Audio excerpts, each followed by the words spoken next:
जी हाँ दोस्तों, एक बार फिर से स्वागत है हमारे चैनल पर। और आज बात करेंगे सीतामढ़ी से पाटलिपुत्र तक नई रेल की। सीतामढ़ी से पाटलिपुत्र के लिए लंबे समय से रेलवे परिचालन का इंतजार कर रहे यात्रियों को अब इसी माह से ये सुविधा मिलनी शुरू हो जाएगी।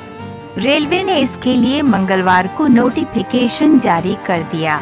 ट्रेन संख्या 75,215, 75,216 डीएमयू ट्रेन सुगौली से सुबह में खुलने के बाद रक्सौल बैरगनिया होते सीतामढ़ी पहुंचेगी। वहीं सीतामढ़ी से खुलने के बाद रुन्नीसैदपुर भाया मुजफ्फरपुर हाजीपुर होते दोपहर में पाटलिपुत्र स्टेशन पहुंचेगी।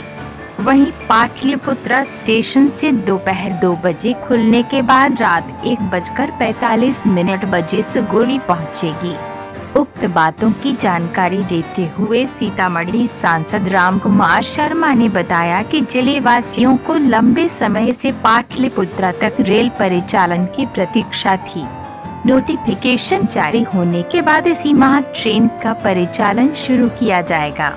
उन्होंने बताया कि उनकी मांग पर रेल मंत्री द्वारा यथाशीघ्र रेल परिचालन का आश्वासन दिया गया था। सांसद ने कहा कि दरभंगा से नरकटियागंज के बीच विद्युतीकरण होने के बाद कई ट्रेनें इस रूट से गुजरेगी। वहीं और भी ट्रेन का तोहफा सीतामढ़ी को मिलने की संभावना है। हाँ तो दोस्तों, कैसा लगा यह समाचार? अभी के लिए बस इतना ही। जय हिंद।